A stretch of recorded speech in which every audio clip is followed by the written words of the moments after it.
Good to go. Mr. Clerk, we are reporting out of closed session. We have two items. First item. Thank you, Mr. Mayor. Council reporting out of closed session. The first item is to defer the report to July the 11th. Someone like to move that? Councillor Gardner, second by Councillor Thompson. Comments, questions? Seeing none. Recorded vote. Court vote has been requested for the first item of council reporting out of closed session. Mayor Maracus, how do you vote? Yes. Councillor Weiss? Councillor Weiss votes yes. Councillor Kim? Yes. Councillor Kim votes yes. Councillor Thompson? Yeah. Councillor Thompson votes yes. Councillor Gardner? Councillor Gardner votes yes. Councillor Gallo is absent. Councillor Gilliland? Councillor Gilliland votes no. Motion carries. Thank you, Mr. Clerk. Second item.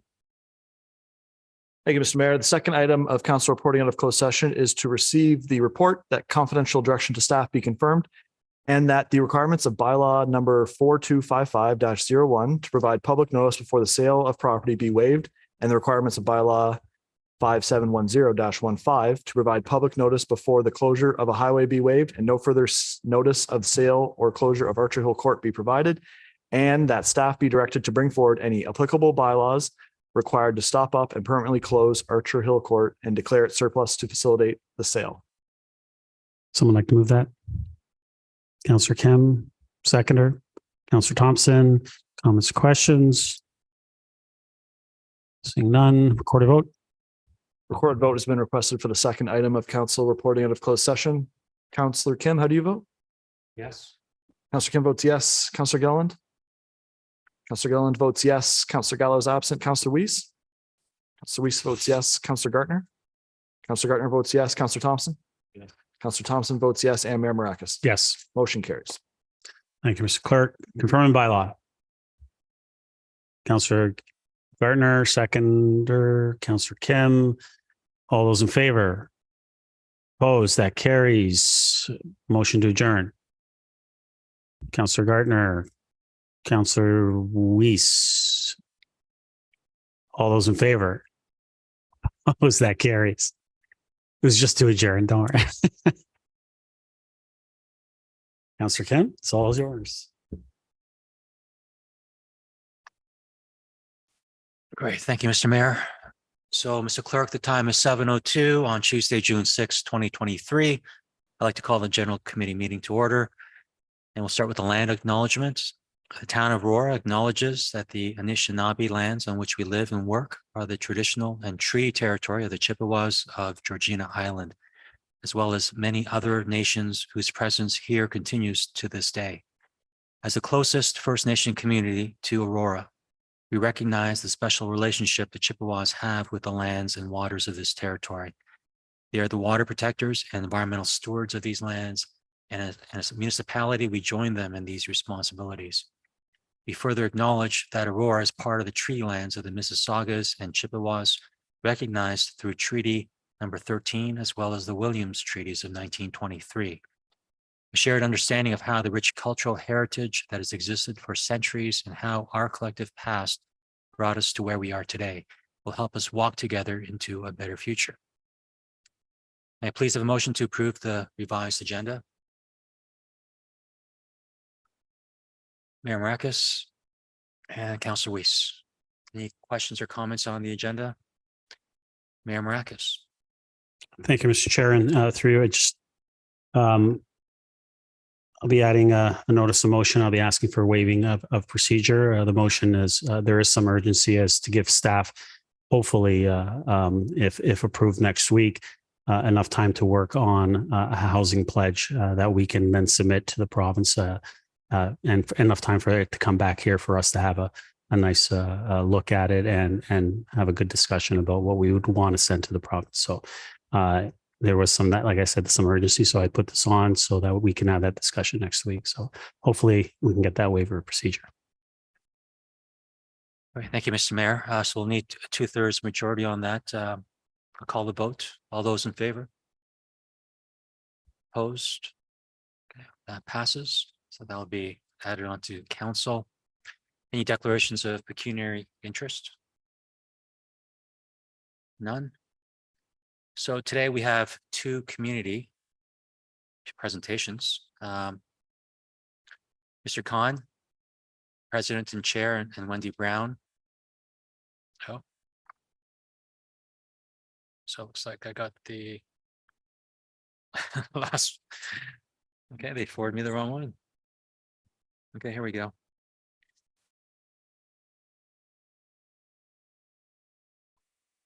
Actually have three. Yep, we have three delegations this evening. So the first delegation, Sierra Costa and Greg Johnston of the Aurora Tigers Junior A Hockey Club regarding item 9.2, Ontario Junior Hockey League, OJHL, and Ontario Women's Hockey League, OWHA, Junior Hockey Ice Rental Fees. Welcome, Sierra and Greg. Are they here?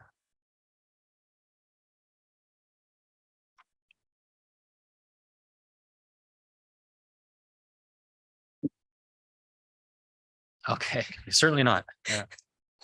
Okay, you have 5 minutes. So here I stand before you all today in representing Jim and Rita Thompson, the owners of the Aurora Tiger Junior A, who are unable to be here with us tonight. After 3 hard years of losses due to the pandemic, the Aurora Tigers are now facing a very hard financial strain.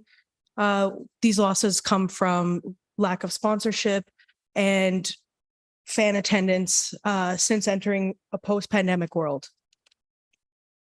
I come before you tonight to ask as if the Aurora Tigers can receive a reduced ice rate to assist in keeping the team alive in the town of Aurora. The Aurora Tigers lead the Ontario Junior Hockey League in community functions. Examples: going to local schools, working with local homeless shelters, the Salvation Army kettlebells, the Yellow Brick House, and the South Lake Foundation. Those are just a couple of community events that we partaked in last season. We are also working with a local school bus company to help sponsor school buses for local community schools in order to have students attend our games as a school field trip. Junior A hockey is a foundation for young men's success, as they will be well cultured with discipline and commitment to be committed throughout their life. The importance that the Tigers bring to the town of Aurora is we are a semi-pro team. We've recruited 9 local AA players over the past season. With that stat, we stand at the top of the OJHL in AA recruitment. The Tigers give these young men opportunities to get scholarships and go to universities while pursuing their hockey careers. Over 50 former Tiger alumni now play in the NHL. The Tigers have been working tirelessly to find more unique ways to create a more consistent flow of revenue. We are creating a variety of ticket packaging to allow fans to attend our games that will keep them coming back. We have also brought back our season pass tickets. We have a new team of people to bring in more sponsorship to offset the expenses. Our goal is to break even each season, and we will continue to work towards that. The Aurora Tiger Junior A organization is of value to our community. I will now pass along to Jen. I read a great article today on smell and emotion. It stated there's a strong connection between the two and about how it makes us feel and the emotions associated with meaningful locations. People we know or special memories attached to these odors, like grandma's house, a favorite vacation spot, the best dessert ever, a special person, or simply home. I kindly ask you to indulge me for a minute and quickly close your eyes for a second and think of something meaningful to you, be it a favorite food, a special place like the cottage, or even a beloved person or animal. Now take a deep breath. Can you see it? How does it make you feel? My name is Jen Vikunis, and I'm the head trainer for the Aurora Tigers Junior A Hockey Club. I've been a trainer in the OJHL for the past 23 seasons, and I've been blessed to call the Tiger Den my home for the last 19 of those. The reaction I was just talking about is one that I've seen over and over and over again on a daily basis for the entirety of my career. When a hockey player smells the ice. It's an automatic reaction as soon as they get to the rink. Coaches and staff alike do the same. We automatically go check out the ice, not only to make sure it's still there, but subconsciously smell the ice. The dressing room is a completely different animal. In my experience, ice is not only a place to play this amazing game. In my experience, ice is not only a place to play this amazing game, it's also a safe space for players to come and be themselves. It's a place of learning and for teaching. It's a place of healing and connection, a place to belong and a place to call home. In fact, during the season, we spend more time as our own family in our rink home than we actually do in our homes. We love it that much. Over my years in the rink, I've seen some pretty amazing things. The community involvement in days like the always exciting and adrenaline-filled home opener, the teddy bear toss and the veterans games. Heart-pounding and intense playoff rounds. Not one, but 2 national championships have been brought home to Aurora. A Goodwill Games exchange with Russia, and most recently, our hosting of Team Sweden. Scholarship after scholarship and some pretty exciting drafts to the NHL and semi-pro leagues. It often makes me wonder if the next Connor McDavid, or to our partners, Aurora Panthers, who weren't here, the next Haley Wickenheiser might have gotten their start on our rink. Those are some of the giant accomplishments, but even those on a smaller but equally important scale, the players that come back after broken bones, battling broken bones, severe injuries and concussions. Sorry, if you can wrap it up. Yeah, I got like a Thank you. paragraph. Thanks. The fight is still the same and every bit as important. They all want to get back out there. Not every night is thrills and chills, albeit still a great night of hockey, but the nights I mentioned above are not unlike catching lightning in a bottle. It's literally in their veins and it all starts with ice. In closing, there's a great commercial out there from Jumpstart, I believe, where the kids are in a locker room getting dressed and they're dressed as lawyers and doctors and firefighters and plumbers. The best part of that commercial is the kid that keeps dressing in a hockey uniform. They've made it. In life, the life lessons, character building, accomplishments, and confidence to dream that happens in a dressing room starts with ice. Thank you. Thank you. May I have a motion to receive and refer the delegation, please? Councillor Gill and Councillor Reese. Any questions or comments for the delegates? Mayor Maracus. Thank you, Mr. Chair. Through you, I'll just be brief. Thank you for coming. I think we all have an understanding of how much the Tigers mean to our community. And I'll go even, I know we have another delegation in regards to Central York Panthers hockey team and the women, but the men's and the women's. And I think anything that we can do to help, create a more thriving atmosphere for the women and men in our community to succeed in this. And it's not just about hockey. It's, as you mentioned, it's about creating opportunities where scholarships for our kids to go out and learn at the highest level as well. And so we appreciate everything that you give back to the community, and we thank you. And I'm looking forward to the discussion to see what we can do as far as our part to help out. So, thank you. Councillor Weiss. Yes, I want to weigh in the same way, but somewhat different in that I know that the Tigers and the boys on the team have helped in the schools. They've done the physical literacy matters. They've done a variety of things. And it's Jim's opinion is to, and the way he operates is to build people, not just a team. And I think it's important for us to have the highest level of play that we can in this community because our hockey players aspire to it. It's very important for them to have that as an opportunity. So I'm looking forward to the conversation as well for both this and for the CYGHA. Give my thanks to Jim, and thanks to both of you for coming here and explaining yourself so well. Good. There are no more questions. I'll call the vote. All those in favor? Opposed? That passes. Thank you, ladies. Okay, our second delegation, Mr. Stephen Dempsey, Central York Girls Hockey Association, regarding item 9.2, Ontario Junior Hockey League and Ontario Women's Hockey Association Junior Hockey Ice Rental Fees. Welcome, Stephen. You have 5 minutes, and with 1 minute remaining, you'll hear the bell. So just kind of break it down as far as, why are we here and what's the purpose and why are we asking for this? It's important to reduce the program cost for the players, as noted by the previous delegation.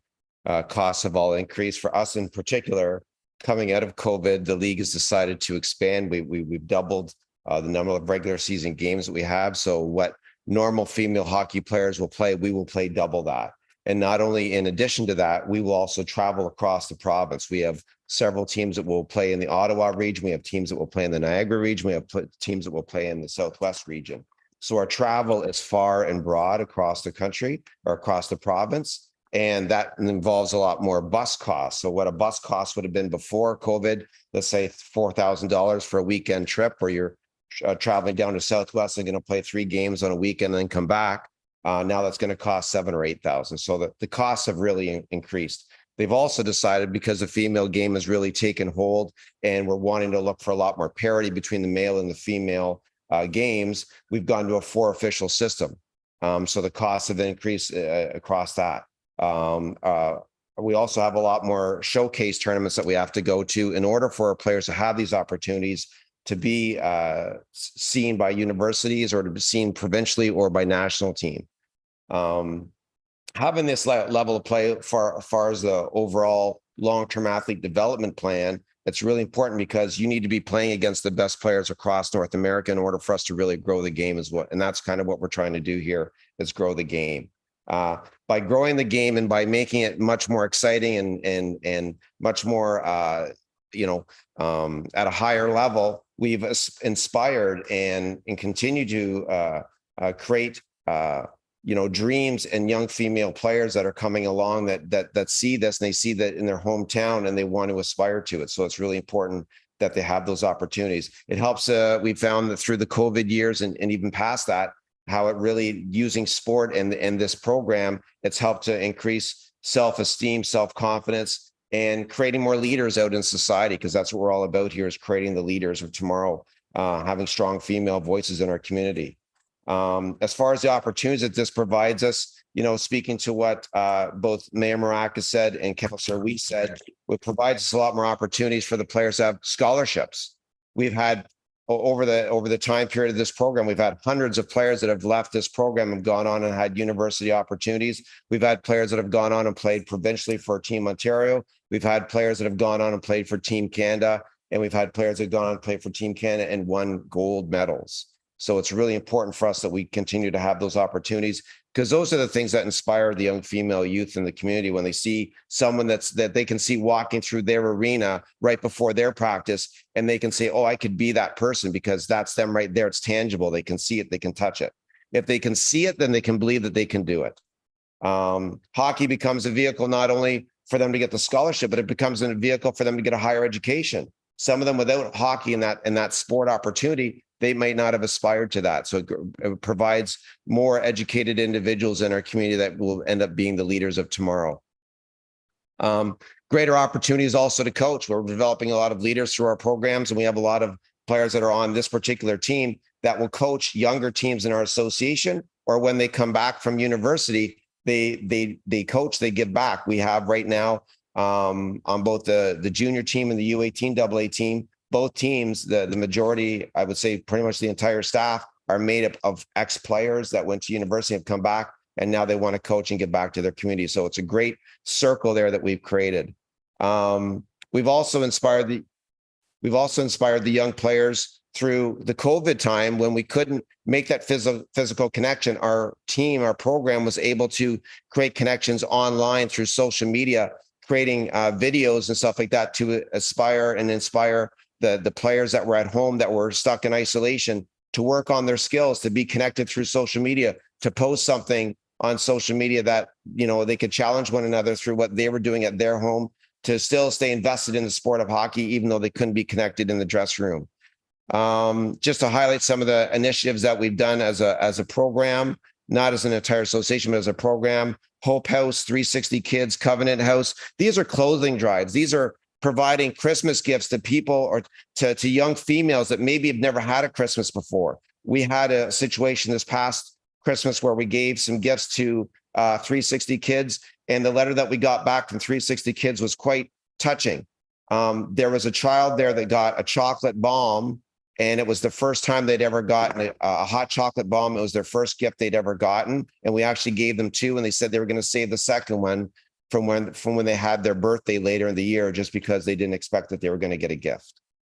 So I think that in itself is a reason to keep this around, because it really does touch everybody in all walk of life. And we don't know what other people are going through in their daily lives. And this is a great opportunity for us to create young females to connect with other young females that are having a much tougher time in their life. Thank you. You need me to stay for questions? Yeah. Thank you, Mr. Dempsey. May I have a motion to receive and refer the comments of the delegation, please? Councillor Thompson, seconded by Mr. Mayor. Any comments or questions? And we have Mayor Maracus. Thank you. Through you, Mr. Chair. Stephen, thank you very much for coming this evening. I'm not going to add too much to what I said, because I think it was for both of you, what I said earlier. And but I did want to mention two things that kind of stick with me. One was when Sweden came here, and to see the look in the young females' faces when they saw the professionals come through and play. And to me, you mentioned it, that's what it's about. It's about engaging our youth and having them feel that I can be there. I can do that because it's right here. And I think that's a tremendous feeling. And it's actually, it was tremendous for me to be able to witness it and see it in the eyes of the youth in our community. And the other thing I wanted to mention is that all the stuff that you mentioned about the work that the Central York girls do in our community. The one thing you didn't mention that I think is just a great initiative is she shoots. I forget how to say it. She saved. Thank you. And the save stations that they provided, not only in our community but right across. I think in Richmond Hill now they've started, and as well as in Newmarket. And so, what a tremendous program, and all the work that the girls do in putting that together and providing that in each of our communities. So thank you. I think this is great. The fact that not only are we talking about men's hockey, but we're talking about women's hockey at the same time. And we're looking at doing something equally for both. The only thing I would say in a negative is I wish you guys were still the Aurora Panthers, but I'll leave that for another separate discussion. But thank you very much for coming out this evening. Thank you. Councillor Weiss. Thanks, Stephen. I appreciate you coming here and making the comments that you do. Your organization stands out amongst many, and I'm hoping a lot of our sport organizations are watching what you do, because you do a good job in social media. You get out there, you have great PR in the paper and the rest of it, because what we're all trying to do here is create what's called a quality sport community, and that is good people running good programs in good places. And if the town can be a part of the good places of that equation, then that's what we ought to be doing. So congratulations on the good people and the good programs. Thank you. Thank you, Mr. Dempsey. If there's no further comments or questions, I'll call the vote. All those in favor? Oppose? That carries. And our final delegation, Ms. Yafang Shi, resident, regarding the Aurora Public Library Board's decision regarding Aurora Public Library's practices, exhibition on social movement for women's rights, establishment of human rights policy, and review of public art policy. Welcome, Ms. Shi, and you have 5 minutes. And again, you'll have the bell ringing in the last minute. Mr. Chair, I'm here because of a matter related to an important public institution in our town.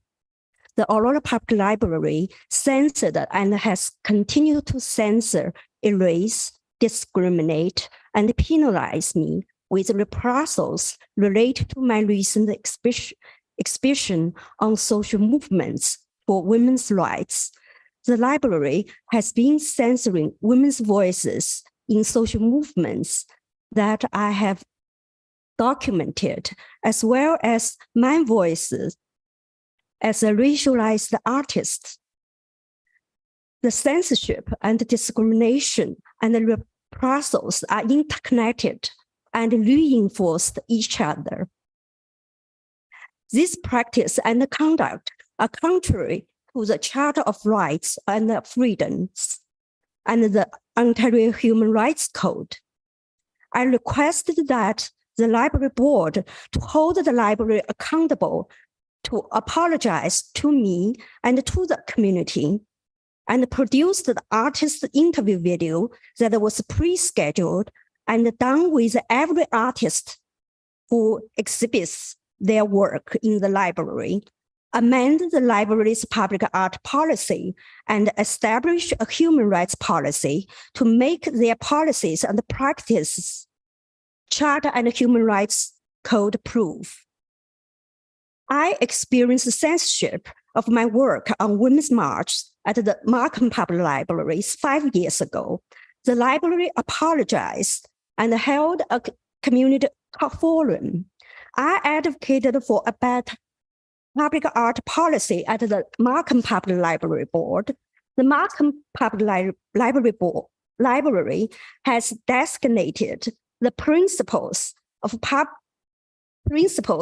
intellectual freedom and freedom of expression as the pillar of their updated policy. It states, the library supports the principles of intellectual freedom and freedom of expression adopted by the Canadian Library Association and expressed by the Canadian Charter of Rights and Freedoms.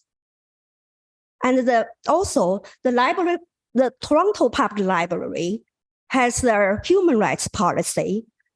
So I have been advocating for the establishment of a human rights policy at our library.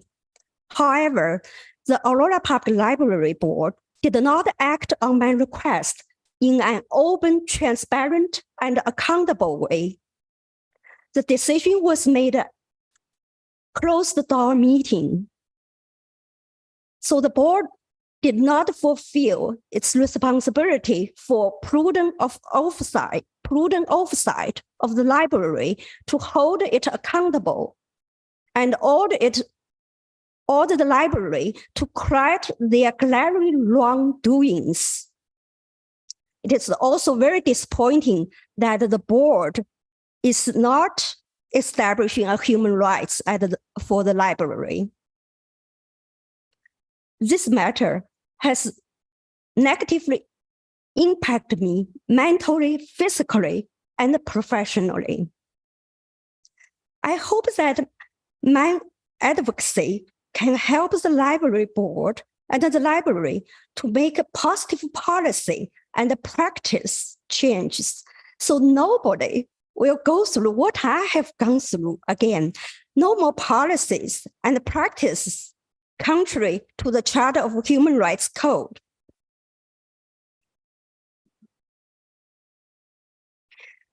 Many organizations, including York Region Arts Council, have supported me. Ms. Monica Payne, Director of Programming and Operations of the Council, wrote, "The work and hardship you are experiencing will hopefully carve a way forward so that future artists won't have to experience this. This will be a big learning process for all." She also writes, York Region Arts Council also concluded that this experience is a place to learn and grow as community and town. So the York Region Arts Council has submitted all the documents related to this matter as its input to the town's culture and public art plan. Okay, I will be quick. Yeah, if you can wrap up, please. So according to public notice, the Public Library Board is recruited by the town, and the board is legally constituted authority responsible directly to the council of the town of Aurora and the community for prudent oversight of the library's operations. Therefore, I urge the council to take actions to ensure the library board fulfills its responsibility for prudent oversight of the library and corrects its erroneous decision regarding the library's wrong practices and conduct.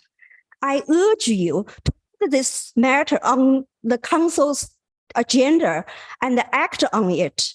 I hope that Councillor Weiss and Councillor Gallo, who has pledged to vote for human rights, equity, and fairness, as they pledged they can they can vote in an open, transparent, and accountable manner at a council level, not a closed door meeting at the board meeting. I hope. Ms. Shea, we really have to wrap up. Okay. Did you want to say one or two more sentences? I'm good. Okay. Thank you. One more sentence, very important sentence. I urge you, the members of the council, to act on this matter, defend and champion women's rights, the right to freedom of expression, human rights, to make public institutions and our town more inclusive and equitable. Thank you, Ms. Shea. We have a motion to receive and refer the comments. Councillor Weiss and Councillor Gardner. Any questions or comments for the delegate? Councillor Weiss. Ms. Shea, I want to thank you once again for coming forward. I've heard the delegation to the library board. I want to ensure that you know that we all around this table and in this community, I hope, believe in human rights and the freedom of expression and women's rights. And I'm looking forward to the conversation that others may have here on your delegation. So thank you for coming here tonight. Councillor Gardner. Thank you. I would just like to thank you for coming to tell us your concerns. I know it's not easy to stand at the podium and speak to council. And I appreciate your point of view. Thank you.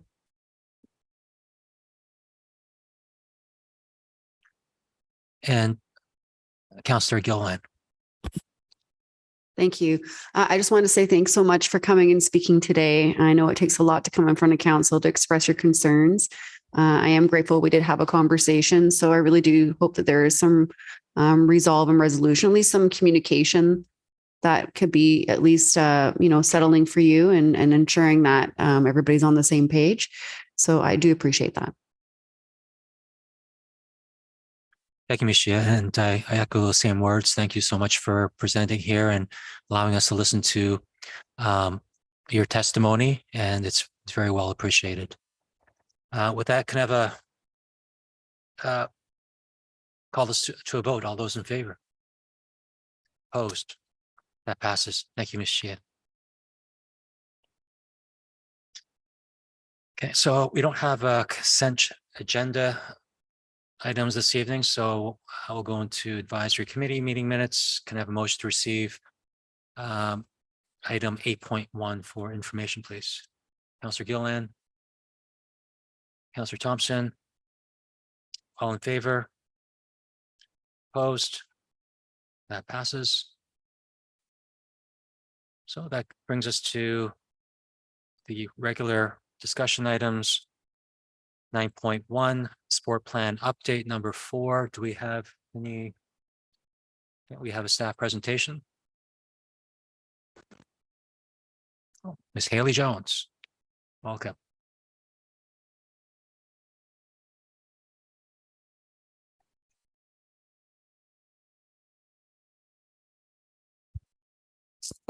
Don't lift that up for a second.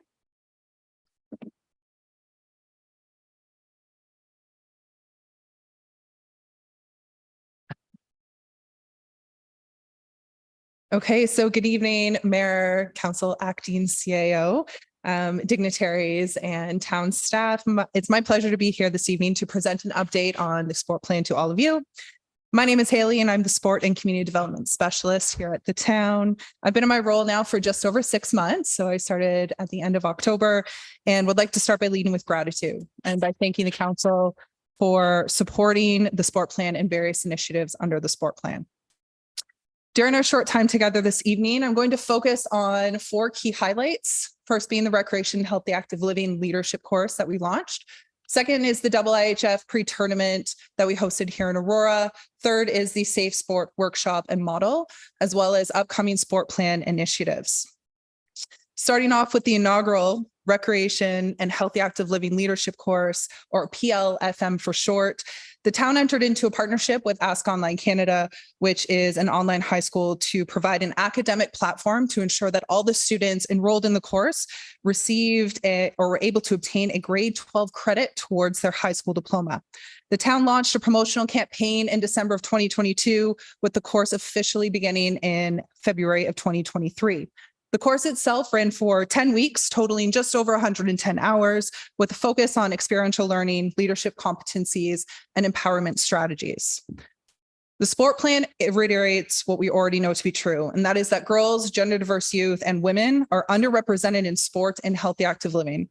This is inclusive of all forms of participation, including but not limited to coaching, officiating, administrative roles, as well as being athletes themselves in competition. The course takes an active approach to close this gap through unique and innovative programming, but also in resume building. As seen on the screen here, students successfully received certifications during the course. An excellent highlight of this course is that 2 of the students enrolled are actually going to be counselors this summer for the town of Aurora.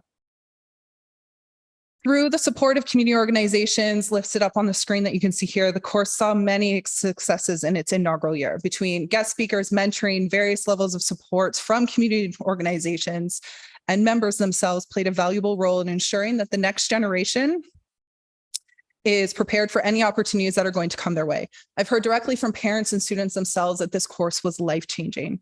And one of the priorities identified in the work that the town has completed with the Canadian Women in Sport Foundation, but also identified in our sport plan, is the celebration.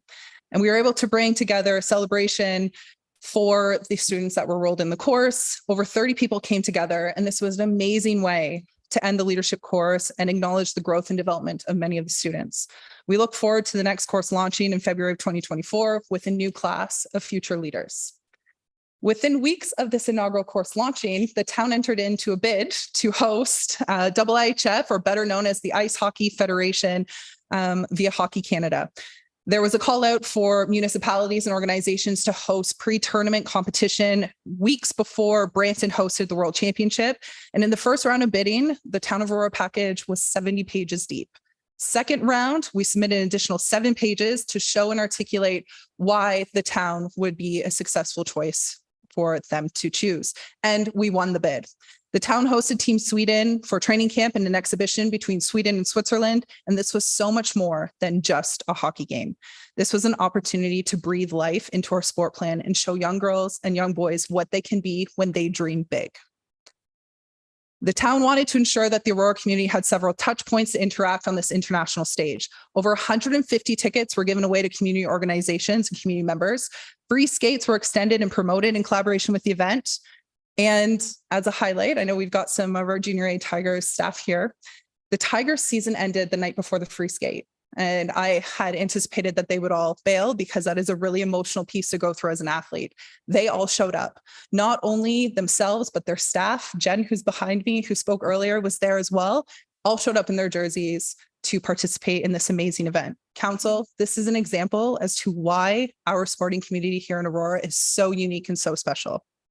Once Sweden was in town, the mayor hosted a welcome event at the Armory. Members of council, town dignitaries, community organizations were all in attendance to celebrate these special professional female athletes being in our town. Additional celebrations were on the forefront as Sweden's consulate was also in attendance, which was very special. But after a jersey presentation and multiple photo shoots that you were all part of, the mayor then announced the OWHF scholarship. This announcement is very special because it is actively removing the financial barrier for future girls and gender diverse youth in Aurora to attend the Recreation and Healthy Active Living Leadership course. To date, 5 scholarships over the next 5 years, totaling 25 students, are able to enroll in the leadership course for free. Thank you to our sponsors up on the screen for making this dream become a reality. The day before the game, staff worked with Team Sweden to host an open practice. The stands were full with hockey enthusiasts, families, and once again, CYGHA and the Junior A Tigers were in attendance. And this event was immediately followed by an autograph session and photo opportunities. Thank you to Councillor Weiss and Councillor Gilliland for supporting and being there to show your support for these very special athletes and members of our community in attendance. All of these events eventually led to the game itself. where Sweden prevailed 1-0 over Switzerland, the home team. However, this photo in the middle here accurately describes why this is more than just a game. CYGHA, the Panthers, were able to see professional women's hockey players in their hometown, on the rink that they practice in and on the rink that they play in such close proximity to them. You can see in this photo, they can almost reach out and touch those athletes or touch their dreams. All of the marketing development platforms established for this game was built on the idea that if you can see it, you can be it. And as Steve said earlier today, we did that. And council, we're proud to say that we were able to achieve that mission by hosting this game. There were a couple untold stories of the game, and although I'm not going to be able to talk about them all today, just due to timing, wanted to talk about intentional purchasing. Throughout hosting this game, everything from the t-shirts we purchased for volunteers all the way down to where the athletes stayed and where they ate was all local businesses owned and operated in Aurora. Sport tourism is also lending a hand to the additional revenue that was felt by local businesses.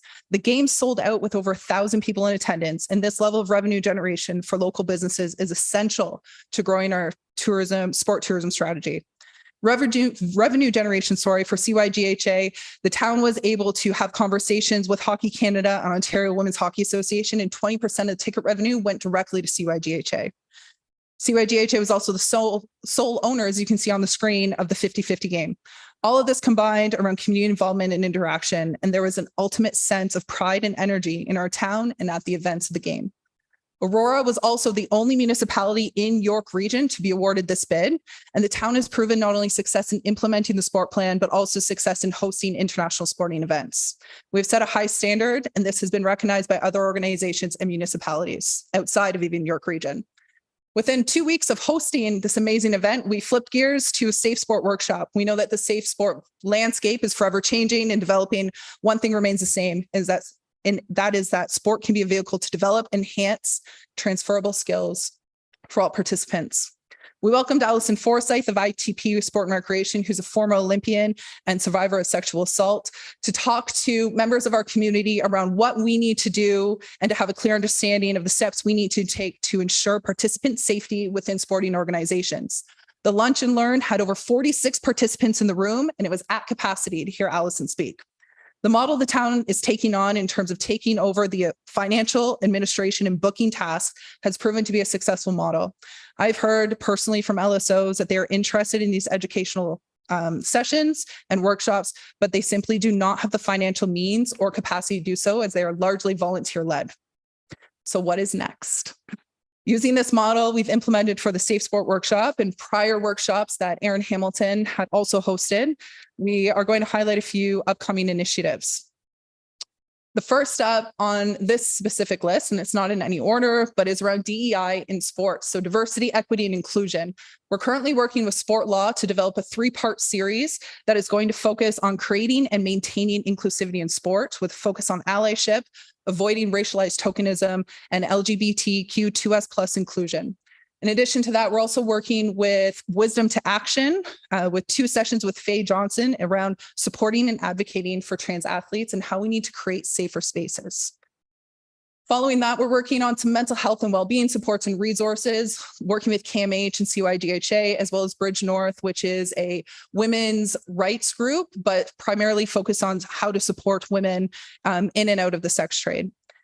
We're also working around Indigenous leadership in sport and focusing on the indigeneity and lessons learned and legacy items through Indigenous learnings, working with Kim Wheatley, the town's consultant. And the final piece on the screen you'll see is around sport tourism strategy, focusing on economic development with our economic development team, as well as the Aurora Chamber of Commerce. Some upcoming events that are on our radar are both from the national, international, and provincial level of both championships, as well as training camps. All of this is part of a larger comprehensive plan to execute priorities under the sport plan. I'd like to leave you with one final thought from our safe sport presenter, Allison Forsyth. And she said when she was with us, once we know better, we do better. And that ultimately is what the sport plan is about implementing. Let's continue this very important work together under the sport plan and elevate the minimum standard of what it means to be an Auroran and what it means to be in our community. So thank you, Mr. Mayor, Chair, Council, for supporting this extremely important work. Thank you, Haley. Can I have a mover for item 9.1, please? Counselor Thompson, Counselor Gilliland, questions or comments?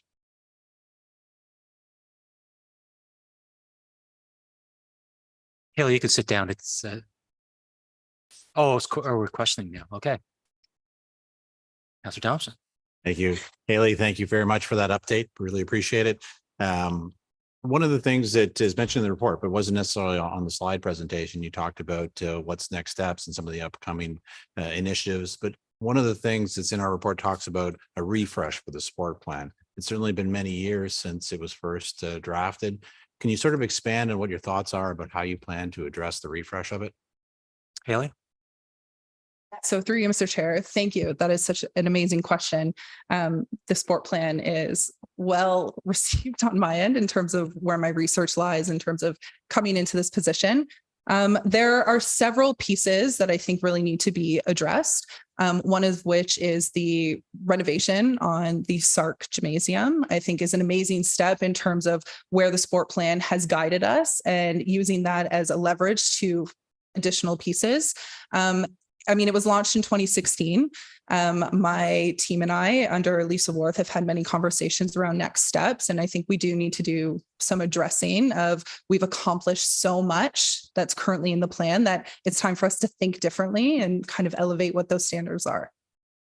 Thank you. From my perspective, one of the things that made it successful back in 2016 was the engagement of as many groups as possible. We're certainly fortunate that there are a lot of local sports groups and individuals who wanted to get involved in the helping of the drafting of the plan. So certainly would encourage you to reach out to as many of the stakeholders and key individuals to approach the sport plan in a way that, obviously see what's working, but what has changed since then and what are some of the emerging needs and trends and making sure that we're well positioned for the next umpteen years. So thank you. Absolutely. Thank you, Counselor Thompson. Counselor Gardner. Thank you very much. That was a great presentation. Mental health has come up a lot in the very recent past and present. Could you expand a little more on what the sport plan, how it will perhaps help with the mental health issues that may be presented to you? Haley. Thank you. Through you, Mr. Chair. That is an excellent question. I think what comes to mind first and foremost is collaboration with our local sporting organizations and our local community partners. And what we're hearing is that they are struggling, both frontline staff, facilitating staff, but also athletes, coaches, and administrators around mental health. And I think we have some amazing resources in our community that we can do a better job tapping into and making sure that ultimately the spaces that we're providing are also safe. And that's mental health for LGBTQ2S+ individuals, underrepresented and underserviced groups, communities, and individuals in our town as well. But I really think that we have some more work to do. And it's not just enough to talk about Bell Let's Talk in the month of January. It's about being able to expand all of those services that we're offering and what that ends up looking like. I think that utilizing the sport plan to be able to have those additional touch points and take those transferable skills out of sport is one of the biggest steps and one of the pieces that I'm most proud to work with under the sport plan. Thank you very much. Thank you. Thank you, Counselor Gilliland. Thank you. I appreciate the report and the detail of what you've been able to accomplish and what we're looking forward to in the future and what our next steps are, which is great. The only thing that really sticks out to me is a bit of a, I guess, I would say more of a need is the recommendation of not having a sports council. You just had said that, one of the key indicators of, understanding in the community of mental health is collaborating, reaching out to sporting organizations to get a pulse on the community, but yet we're not recommending a sports council. And I just feel like if we were to formalize a sports council in the town, that does really legitimize our collaboration with sporting organizations on an ongoing basis. So I'm just curious as to, I know there's some of the reasons here, but I think that with any kind of council or organization or committee, you're going to have bureaucracy there. I think you are going to have quorum issues. That just kind of goes with you know, what it is to have a committee and an advisory for lack of a better term, or a task force. So if maybe you can kind of touch on that would be great. Haley? Absolutely. Through you, Mr. Chair. So I was really hoping that we would be able to have a little bit more dialogue around this piece. Ultimately, when I was researching into sport councils, looking into and connecting with other municipalities, what I was able to find is that the system and the setup that we have here at the town of Aurora is pretty special and unique in terms of the position of the sport and community development specialist existing within town staff. Looking at the resources that we do currently have and looking at the success that we've been able to implement through the sport plan, I think that we've been able to demonstrate that we do not need a sport council to be designated and designed to be able to have direct touch points with local community organizations and LSOs or local sporting organizations. What I've been able to find is that with having that direct contact through the town is that we've been able to hear LSOs, we've been able to hear what their challenges are in operating the Mayor's Roundtable of Sport, for example, and also having that direct connection. It's provided a lot of support, but also we've been able to see those successes. And over the past 3 years, the town has been able to demonstrate that we can successfully implement without having to design and create another council or another committee to get the same work done. Councilor Gilliland? Thank you. So you mentioned the word resources. So I'm just curious as to like what resources you mentioned in the report, Sport Aurora and the Sports Hall of Fame and the Mayor's Roundtable. So are those the 3 resources that you currently use now? Haley? Would be, sorry, through you, Mr. Chair. I think that would be a small example or a small sample size of some of the resources and touch points and conversations that are happening. We also have the Sport Equity Inclusion Committee. There are several other touch points that we have in terms of formalized and unformalized or more organic conversations. But I think to say that those 3 examples that were written about in the report would not be extensive of all the resources that are in existence. There's also the Center for Immigration Community Services that we work with, Bridge North that I mentioned earlier, several other community organizations that are not specifically attached to sport, that I think also having a direct town staff enables our division of community services to work well within one another to support the community in other aspects. Okay. Councilor Gilliland? Thank you. Sorry, Mr. Chair. Okay, I get what you're saying. I'd like to have more of a conversation about this. I still lean towards the sport council. We don't really necessarily have a formal a group for sports council to keep connection. I know that there's a roundtable, although it's not like a formal town committee of sorts or council. And I think that we would be able to benefit for something that's ongoing in that respect and utilize as a resource is because you can, you know, create that resource or the components of that sports council in more broader terms versus just sporting leaders. It could be the Bridge North and so forth could also be a part of that. So I just would like to have more conversation with that because I do think that there is opportunity there that maybe we're leaving on the table. Thank you. Councilor Weiss? Thank you. Thank you, Haley. Couple of questions. I agree with Councillor Gilliland on that. And in fact, there are 42 sport councils and accessible sport councils in Ontario. So it suggests that they do have value in the community. The couple of questions, and I want to tell everybody that we're really leaders in this and sport planning, particularly at this size of a community. When it was started, and I think it was Councillor Thompson that said, let's do a sport plan back in 2015, and the town put some money towards it. It was ahead of its time. It was a great thing to do. Only large communities like Calgary and others were doing it, and now it has seeped down into the smaller communities. And I think it's the right thing to do because it gives a strategy. So thank you for all the work that you've been doing on advancing the sport plan. My only comments on what was presented here, and maybe you have the numbers or maybe you can get the numbers, but doing things in a qualitative way, meaning running programs, is a good idea. But from a sport planning standpoint, I think we need to have some metrics. And so when we have 8 of these young, was it 8 of the young girls that went through the program? I'm hoping that we're going to have some metrics and following up with them to see whether they are in fact volunteering in the community, whether they're taking additional courses to become an assistant coach or a sport leader. I'd like to find out through the activities of the sport plan that we're actually getting more women who are engaging at a higher level as assistant coaches and coaches. And I'd like to see the outcomes of those things. It's one thing to talk about this. It's another thing to actually make sure that that women are moving forward and they're taking positions of responsibility and affecting what's going on in the community. So impact is really kind of important.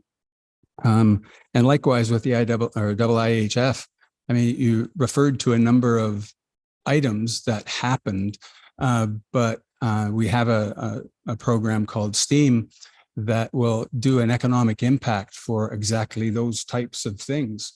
And it's I can't remember what the acronym stands for, but it's there to design. It's designed to identify the number of people coming into our community and the amount of money they are anticipating to spend, because it's very helpful for us to know that our business community is in fact benefiting from this, because sport tourism is really all about business, really, and connecting with the Chamber of Commerce is a good one. So I hope you can think about that as well. So if we can just kind of wrap up, because I know you got other things going on, but again, with safe sport, it's important that we implement safe sport as opposed to talk about implementing safe sport. And I think the council and the community has an opportunity to actually drive those types of things: diversity, equity, inclusion. It's important for all of our boards of all of our sport organizations to not just say, yes, we think being inclusive and being diverse is strong. I think they have to demonstrate that. And I think the council has an opportunity to do that by insisting that not only should they be safe, but they should be diverse and equitable, and putting a program together that says, well, we have that in our policy statement doesn't necessarily mean. I'd like to see in 5 years an impact study that says that we take a look at all of our boards, all of our organizations, and in fact, they do have people of color. They do have LGBTQ people on. So they're not just talking the talk, but they're walking the walk. So I hope we can look at that as an impact evaluation going forward, and something that we can use some KPIs for. What are we targeting, and how can we get there? And I think with a good relationship with our sport organizations, that can be done, and we can have one of the best sport plans for this size of a community anywhere in the country, for that matter. So thanks for the work that you're doing and for the direction that you're getting. Thank you, Councillor Weiss. So thank you, Haley, again for delegating. And I noticed, just have one question. I noticed you had Bridge North in there, and just want to know what the relationship there with the plan is.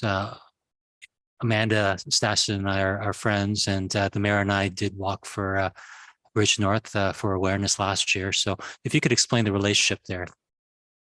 Yes. Thank you for the question through Mr. Chair.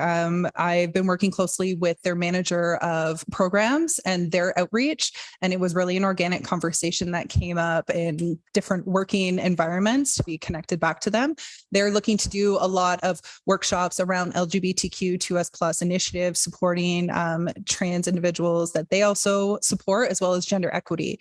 And through that lens in the sport plan, we've been able to kind of work together to see what those transferable skills and conversations could end up being. And with the town being innovative and proud to have and host these conversations, we've been able to start to work together on what that could look like. And we're hoping to be able to launch some official partnerships of hosting and facilitating workshops together in Q4 of this year. Great. Yeah. Thank you very much. Thank you. There's no further comments or questions. I'll call the vote. All those in favor? Opposed? That passes. Thank you, Haley. That brings us to item 9.2, Ontario Junior Hockey League and Ontario Women's Hockey League Association and Junior Hockey ice rental fees. Can I have a mover and a seconder, please? Councillor Weiss, Mayor Marakis, Any comments or questions? Councillor Gillen? Thank you. Through you, Mr. Chair, to guess it would be Ms. McDougall. Reading the report, and I understand like the equity between the request for Central York girls hockey and Aurora Tigers. And I have no issues of, saying what's good for one, good for the other. This question has nothing to do whether you're male, female, or whatever. My question is, first of all, I was shocked how much more expensive it was at the SARC versus the ACC. But my question is it because the operating costs or the care for the ice pads at SARC is different than the ACC? I'm just trying to understand like the rationale, like one is, I'm just rounding numbers up. One's 150, one's 220, whatever it is. Oh, Mr. Furman. Okay, I think, John, you're stepping up to respond. Yes, through you, Mr. Chair. It's not an issue of different locations. The ice rental fees are the same regardless of location. It's just historically the entirety of the Central York Panthers organization has paid that higher level. They're paying the same rate as Aurora minor hockey and all minor hockey. The Aurora Tigers Junior A already benefit from a slightly reduced fee in comparison, where it was historic. We didn't flag the Panthers elite team specifically in the past, so they were never captured in that reduced rate. So that's why they're paying a higher rate currently. Councillor Gillen? Thank you, through Mr. Chair to Mr. Furman. Okay, that clarifies things because that's why I was like shocked on the difference there. So yeah, I think it's great that we have the equity there based on the level of play, what we're trying to promote. I totally get that. Did we do any price freezing or do we give any grace during COVID at all to either organization? I know that was kind of brought up about some of the struggles financially and how the teams were hit just based on, obviously the lack of attendance in teams. We heard a little bit of that today. I was just hoping maybe you could shed some light on that. Mr. Furman?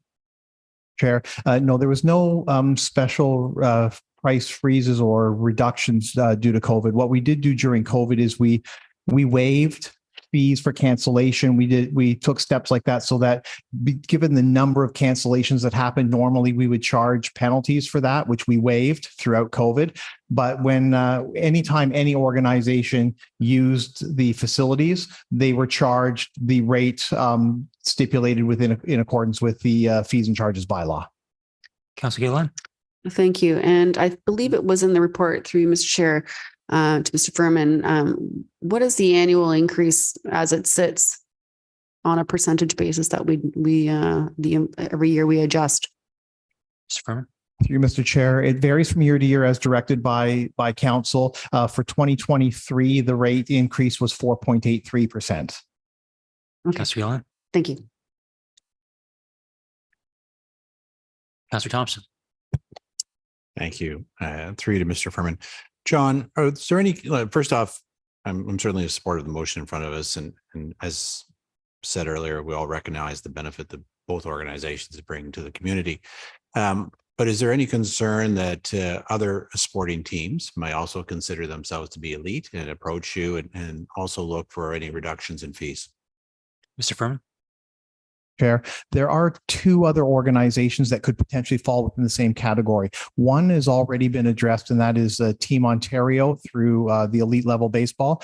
Through their current affiliation agreement with Aurora King Baseball Association, they benefit from the lower rates that is afforded to Aurora King Ball, so they have a similar benefit.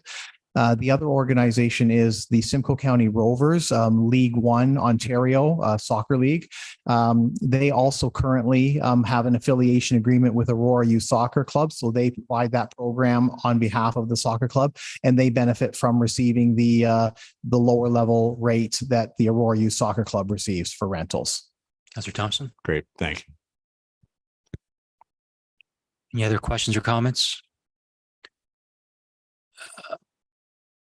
Mr. Furman, in the report, it states that we may be able to recover some aspects of the fees through increased ice rental. And I recall in previous rink reports, our ice rink time is pretty full. And so where would there be other available times for the teams to book additional space? That is correct, that the our capacity is pretty full throughout the prime time hours. There is opportunity for additional time in non-prime. The Aurora Tigers Junior A, for example, they do utilize non-prime time ice, and there is more availability for that type of ice. As Mr. Dempsey spoke earlier, the Panthers have an increased schedule, so they will be looking for more ice time, and staff are working with them to try to accommodate that as well. So we will be working with them to try to find any additional time that is necessary. We have to be creative, and like I say, not all of it will fall within prime time. Hopefully we can meet those needs through non-prime time hours. That's why the report's a little vague on that, because we don't know specifically what those numbers will look like. We do know that there is hopefully that opportunity to find more time for them, and this recommendation will make that more affordable for them as well. Okay, great. Thank you, Mr. Furman. Councilor Weiss. Thank you. I'm sorry I buzzed in a little late, but a couple of questions are already asked. The only one that remains for me is the difference between the Central York Girls Hockey Association and the Junior A Tigers, one being a for-profit and one being a not-for-profit. So will this be reviewed? And I have that's not a concern, at least in the near future. I wish Sierra and the group all the luck they can possibly have at turning this into a profitable venture. But this isn't in perpetuity. Is this going to be reviewed on an annual basis after discussing maybe financial statements and other things with the organization? Mr. Furman. Through you, Mr. Chair. Currently, there's no specific plan to review it. It is intended in perpetuity. However, we do review through the budget process with council direction. We do review the fees and charges bylaw on an annual basis, and this could always be brought forward at any time in the future. I know that this is one small part of the Tigers' overall plan to try to break even. They currently don't really operate as a for-profit. And given my knowledge of OJHL within the province, few, if any, teams actually do. Sure. Yes, I appreciate that. And thank you for the candor. There's no way in the world that I will vote against this. It's something that we really need to do. And I trust Mr. Thompson completely and everything that he does with that organization. I wish them well. So thanks very much. Councillor Gilliland for the second time. Thank you. And I'm just kind of pulling up on what Councillor Weiss had said. And everything here looks great on paper. Obviously, there are some deficits that we will see in revenue, but we've also talked about how we're going to offset some of those costs. So it is good to see that there's revenue opportunity to offset that. However, we are uncertain as to like the impact on the service level of the rinks as a result. I don't know what that's going to equate to. So I'm wondering through you, Mr. Chair, to Mr. Furman, would you be coming back to council after a year of operating at these reduced rates just to kind of get a cost analysis as to whether or not it has any impact on the servicing of the facility? Mr. Furman. Through you, Mr. Chair, it would, we could certainly look at doing something, but it'd be very difficult to really assess the impact of this specific measure with the overall ice rental revenue rate. There's a number of things that fluctuate from year to year. So ice rental revenue is always a difficult number to forecast when budgeting. Year after year, for the 13 years I've been with the town, every year there's been an unexpected group that has stopped renting ice. There's been other groups that have increased their program size and rented more ice. So we as part of the budget process, we look at that every year when forecasting what our anticipated revenue would be for the next year. But it's very difficult to kind of pinpoint the impact of one specific measure or one specific organization. But certainly we can look at any additional revenues that may have been generated as a result of this. So if either team ends up booking more ice than they had in the past, that's something that we can measure and report back on. Ms. Gilliland. Thank you through Mr. Chair, Mr. Furman. I mean, I think both is really great. So yeah, I think having the impact on the revenue increase would be fantastic. I appreciate that we can't really dial in necessarily on, one organization and so forth. But I think it would be important to at least, if we were seeing a trend where we're not recouping some of our costs operationally, and we are seeing that the reduced rates could be offsetting negatively in a way that where we're not be able to do the just general maintenance for the ice rinks itself, that shortfall could come from some of this reduction, or it may have. At least it's kind of good for us to know that this is something that we can carry through, and we're not running our own facilities at a deficit, for lack of a better term, as much as we want to help this organization out. So I'm okay doing this year and making sure that we can be fair and support the sports in our town. I think it's great, but I think we should also be responsible and get some of those numbers back to reflect. Thank you, Councillor Gillen. If there are no further comments or questions, I'll call the vote. All those in favor? Opposed? That passes. Thank you, Mr. Furman. That brings us to item 9.3, mobile license beverage consumption at concerts in the park. Is there a staff? There's no staff presentation, right? Okay, there's no staff presentation here. Any comments or questions? Or sorry, can I have someone table this item, please? Councillor Gillen, seconder, Councillor Weiss. Comments or questions? Councillor Weiss.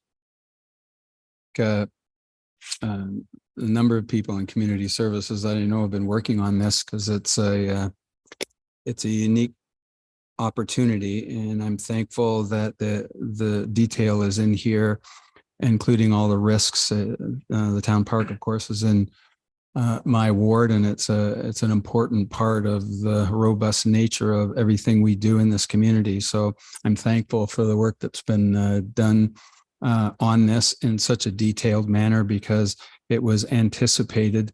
I'm particularly happy that the idea of not fencing people in and taking the model that is successfully done in Newmarket is being considered here, because it's an additional expense, and I think it's unnecessary. And that's what our local residents really are just concerned about, just the safety of alcoholic beverages being served.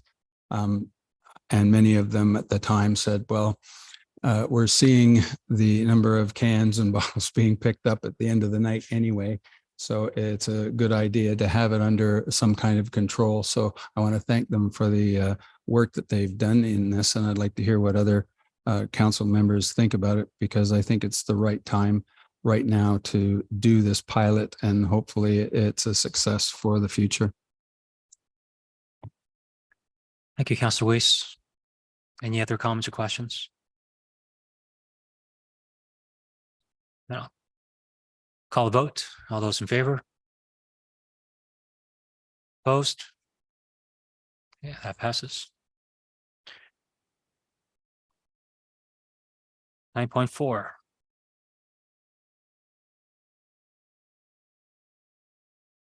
Compensation and support for members of council policy review and update. Have a mover on that, please. Councillor Thompson, Councillor Gilliland. Comments or questions?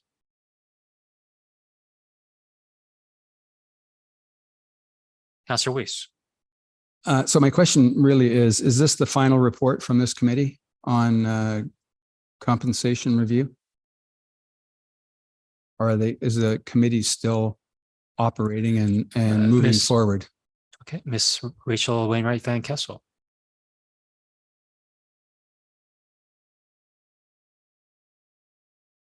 The expenditures that you would have relation to spending on events or on expenses and those types of items. There is a separate committee that is running, which is relating more to the actual compensation, like pay that councillors receive. Great. So I read it right, that this is all about identifying now what the ward councillors get in order to operate some of the expenses that are specific to the wards. Through you, to just want a clarification that that's what this is all about. Ms. Wainwright Van Kessel. Through you, Mr. Chair. So that among some other expenses, it doesn't identify how much, but it talks to what types of expenses are eligible. The amount of expenses is determined as part of the budget. Thank you. Any other comments, questions? Seeing none, I'll call the vote. All those in favor? Opposed? Carries. Item 9.5, Parkland dedication bylaw update. Can I have a mover, please? And a seconder. Councillor Thompson, Councillor Gardner. Comments or questions?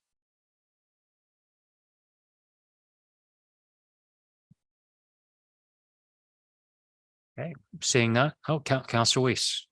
Just have a note here, and it's probably through you to perhaps Mr. Ramuno. It has to do with, could you give me an example of a like a privately owned public space? Do we have any of those in town? And if they are, who are they with, and can we get more of them? Mr. Ramuno. Through you, Mr. Chair. So no, we don't have any as of yet, but we've had that requirement in our current official plan with respect to always new development, mid-rise buildings within our intensification areas. So an example would be, and I think you'll see a number of these proposed in some of the current applications that are before council. So it stands for privately, I always forget, privately owned, publicly accessible spaces. So there is a requirement in our official plan for as a portion of the Parkland dedication that there would be a small urban park. There's a percentage, I believe it's a 3% within the condominium ownership, but there would be easements, whereas that area would be accessible to the general public, and that would serve as a portion of their required Parkland dedication for some of these mid-rise buildings that we'll be seeing in our downtown. Councillor Weiss. Okay, thank you. That's all for now. Thank you. Councillor Gilliland.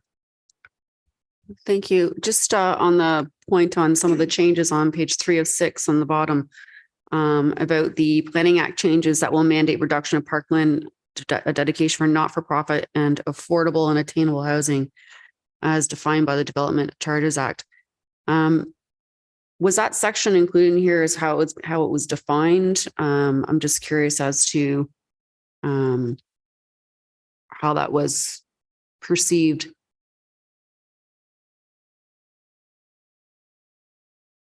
Who's this to? Mr. Rumino. Mr. Rumino. Through you, Mr. Chair. So that portion of the legislation isn't yet in effect with respect to the reductions for affordable housing, but the intent of the or the essence of the update to this Parkland policy is really an update. Our current policy dates back to the early 2000s, so we are required to update the policy with respect to the new alternative rates of being the 1 hectare per 600 or 1 hectare per 1,000 units, whether it's Parkland to be dedicated at a rate of 1 hectare to 600 units, or if it's cash in lieu, it's 1 hectare per 10,000.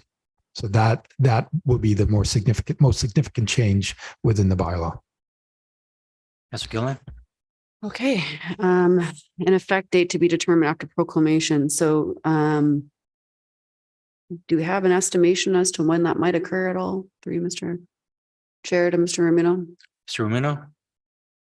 Through you, Mr. Chair, no. If we do see anything, it would likely be in the fall, and we will then report back to council on those changes. Okay, perfect. Thank you. So, any other questions or comments?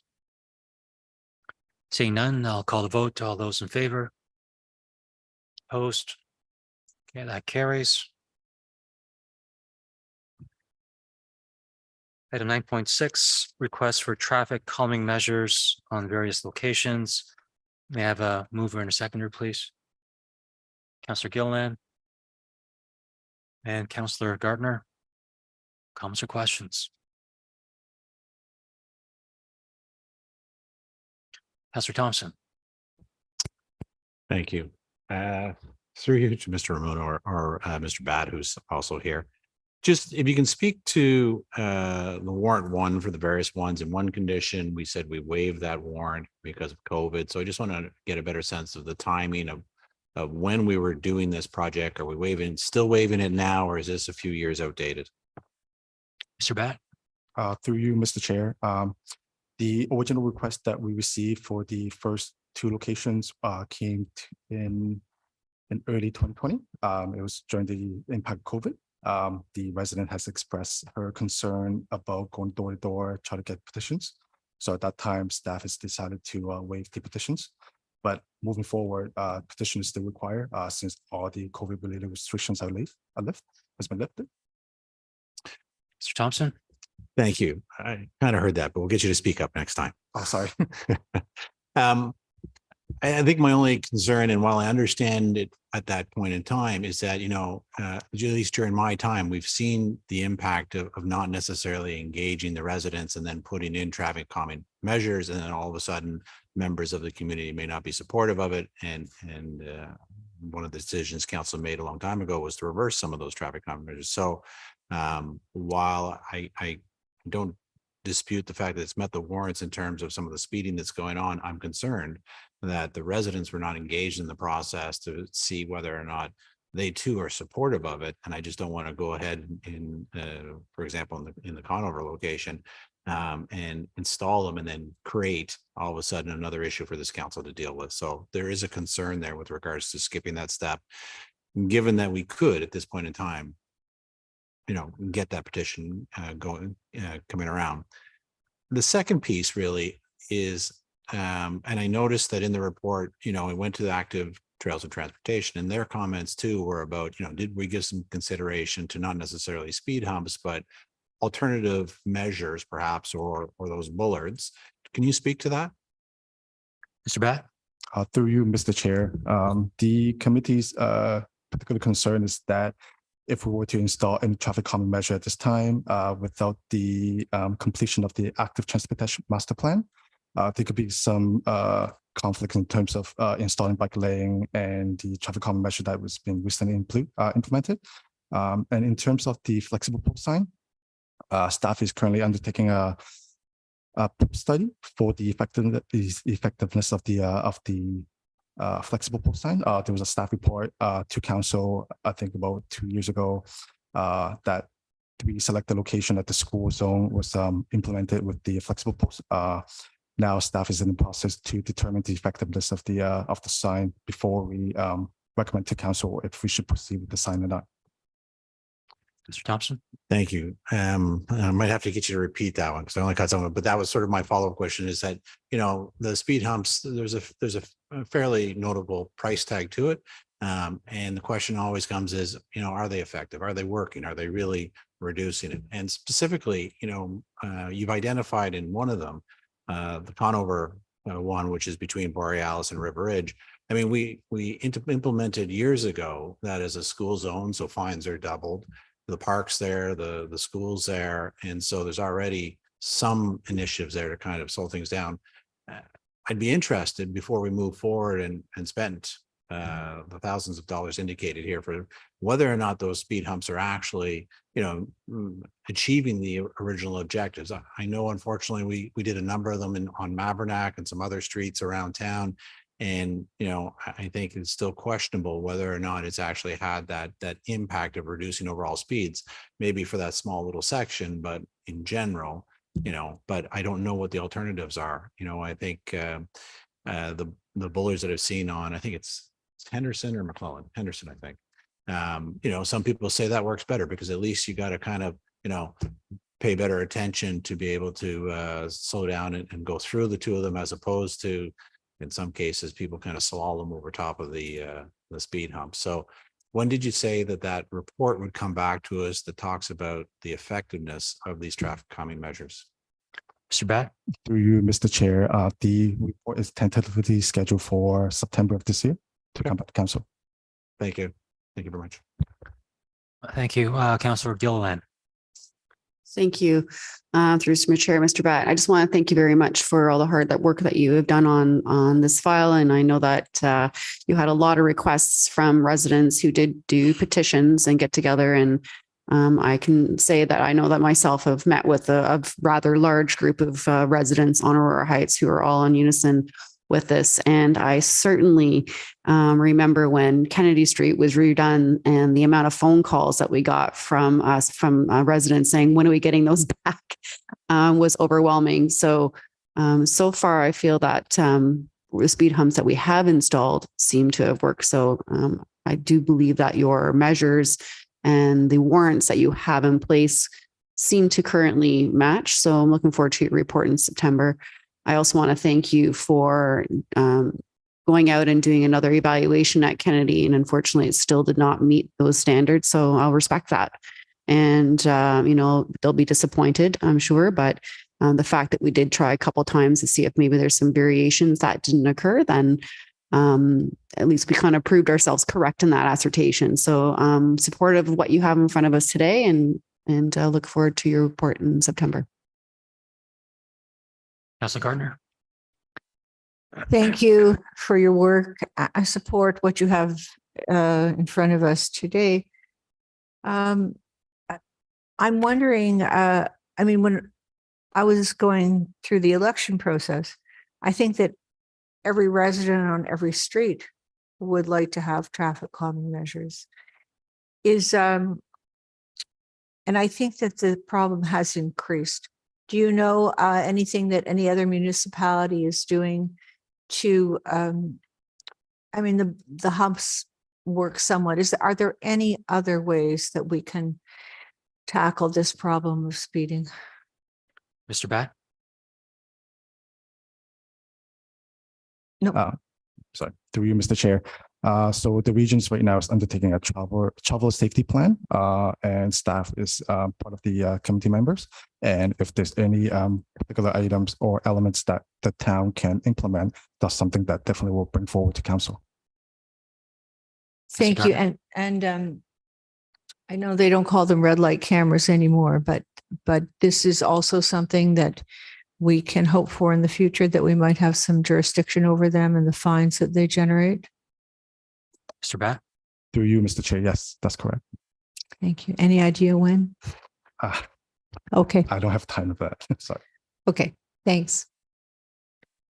Councilor Weiss? Thank you, and thank you for the work on the file and the other files that we've had. Mr. Batt came to a ward meeting, and this question comes out of that because you suggested there was a significant number of traffic studies that you had ahead.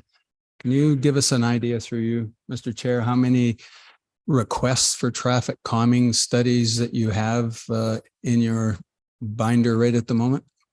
Mr. Batt? Through you, Mr. Chair. These are the 5 locations that we have, or 2 of the locations that we don't have petition, but then we waive the requirement. But all the other 3 locations have petitions. And right now we're going back to our standard procedures that we require us a petition from residents before we initiate the studies. So I have been advising a lot of residents when they come to the town, when they contact us for traffic calming, that we have a policy that we need to have a petition in place first. So far, we don't have any petition came forward yet, but we do have a lot of requests. Thank you. Good to know. Thank you. Any other comments or questions? Seeing none, call a vote. All those in favor? Opposed? That passes. Thank you, Mr. Batt. Brings us to our final item, 9.7, update in response to new provincial planning legislation. May I have a mover and a seconder, please? Councilor Weiss.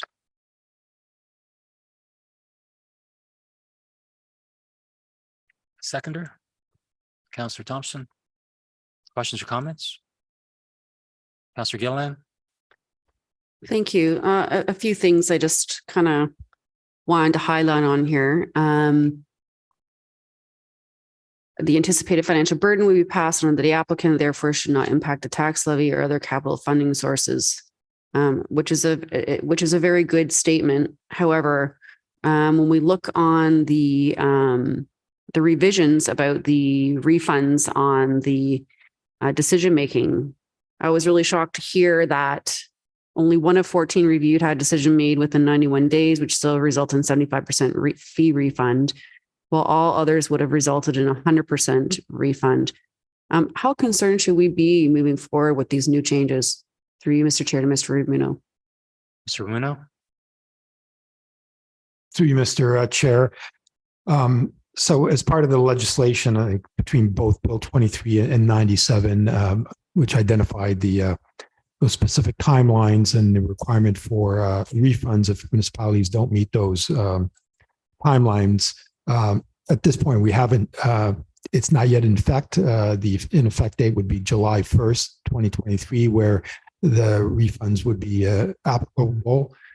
At this point, we've introduced a number of measures in order to try and streamline our process. Nobody's asked for a refund.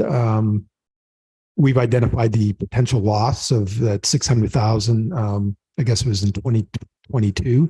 I think with a couple of measures that we've introduced, being the community information meeting, just additional consultation that we're having in advance of our statutory public meeting. So really, we're hoping that at that point, when it comes to new planning applications, residents have that ability to have an informal discussion to understand the proposal. And the whole point there is, once we get to our public planning meeting, we're hoping that would eliminate the need or the requirement for the second public planning meeting that the council sometimes direct staff to hold, and to really avoid having that sort of debate at the statutory public planning meeting. So, I mean, that is really the intent there, is really to try and move the process forward, and avoid that debate, quite frankly, here at the statutory public meeting. Again, we do want to hear from the members of the public, and they can speak to staff following the meeting, email us. But I think the community information meetings are working because it's more of an open house setting. Residents who do come out have a better understanding of what the proposal is before we appear in front of council. Mr. Gillan? Thank you. I do appreciate that. And the community information meetings, I think, are very beneficial and also more personal and intimate to the neighborhood or the ward, and allows to have some relationship building within that specific development. And it does, I do agree, it would streamline. Having said that, I did look at the proposed amendment on here as well. That staff are recommending an amendment to the town's procedural bylaw, number 6228-19, amendment to limit individual delegations to 1 5-minute opportunity per agenda item during the statutory public meetings. Now, I understand that currently, as it sits, members of the public can come up and down, 2, 3, 4, 5, 6, 7, 8, 9, 10, unlimited number of times. And we've seen meetings go on for a very long time. And the chair needs to remind, unless there's new information, then to withhold coming up again. However, with that, having a community impersonal, like that personal meeting in conjunction with the public planning meeting still going ahead, I would prefer to allow at least 2 times for a member of the public to come and speak versus the 1.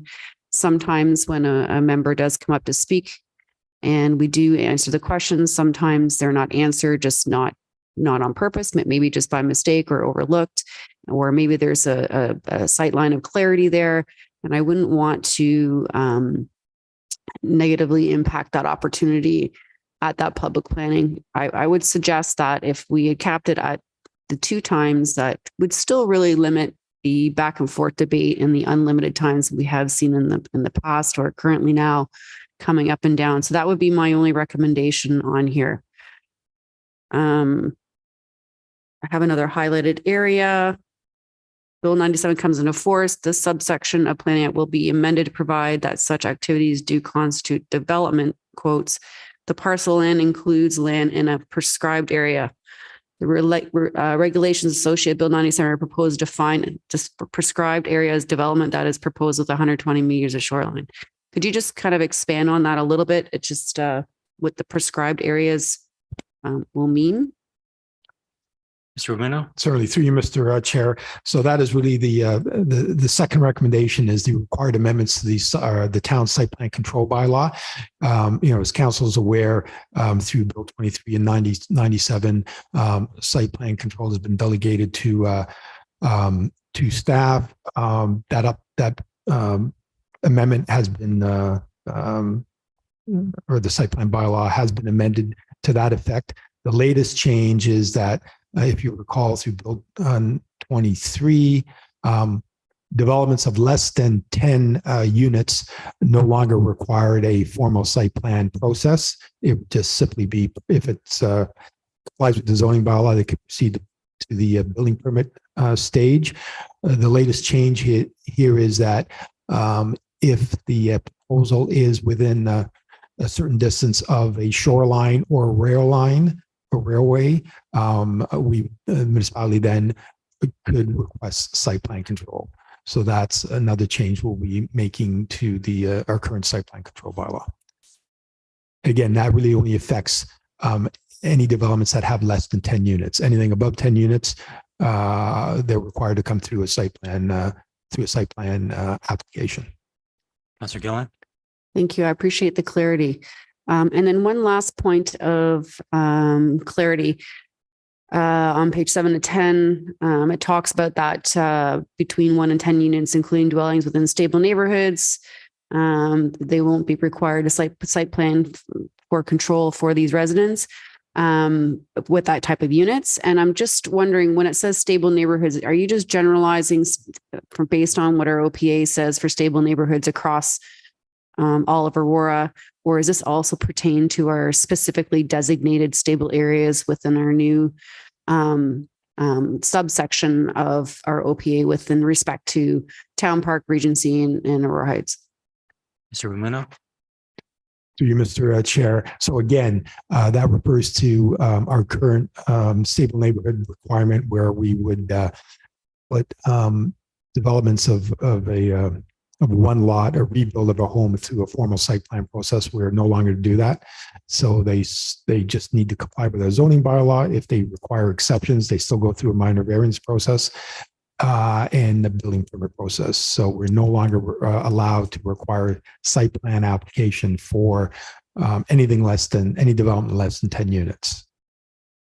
Councilor Gillen?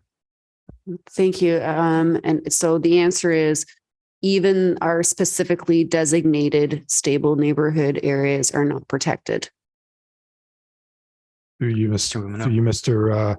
Chair, that's correct. I mean, I wouldn't say they're not protected. We just can't require a site plan application. Those developments are still subject to our review through a zoning bylaw and our internal technical review and the review under the building code. We just can't require them to come in to submit a formal site plan application. Right. We still conduct a thorough review through site plan and building code. Councilor Gillen? Appreciate it. Thank you. Any other comments or questions? Seeing none, I'll call the vote. All those in favor? Sorry, did you, Councilor Gillen? Councilor Gardner have her hand up, so I was going to wait till after. So there was one, and I was going to wait for other people to chime in. So there was one spot in here where I prefer to see the amendment of, instead of 1 5-minute opportunity on the agenda, to say 2 5-minute opportunities on the agenda. So the public is not withheld to just one time speaking. And I wanted to I want to be able to put an amendment on the floor to change that. And I don't know how you say it in this resolution because it's very generalized. To be enacted to implement the proposed amendments. And I don't agree with the proposed amendments on the 6228-19. I think I'll hand this over to Mr. Clerk. Thank you, Mr. Chair. Through you, I think if we have an amendment prepared that we can put up on the screen, if you get a seconder, we can. I have a seconder, Councilor Gardner. Thank you. Now we'll put the amendment up as we understand it. Basically, it just amends the first clause. This will become the second clause, and the amendment to the procedure bylaw would become to allow members of the public to speak twice at public planning meetings. Is that okay? Yep. Scale line.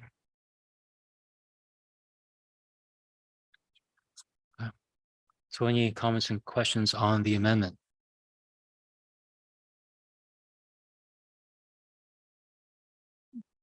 Mayor Maracus? Thank you, Mr. Chair. I'm just wordsmith, and should it not be public speak up to twice? They're not automatically going to speak twice, correct? Just want to make sure that we have the correct wording in there.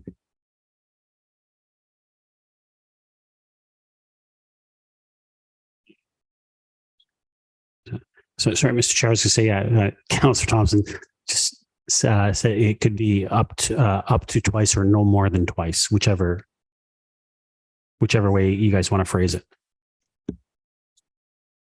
Okay, are we going to do that now?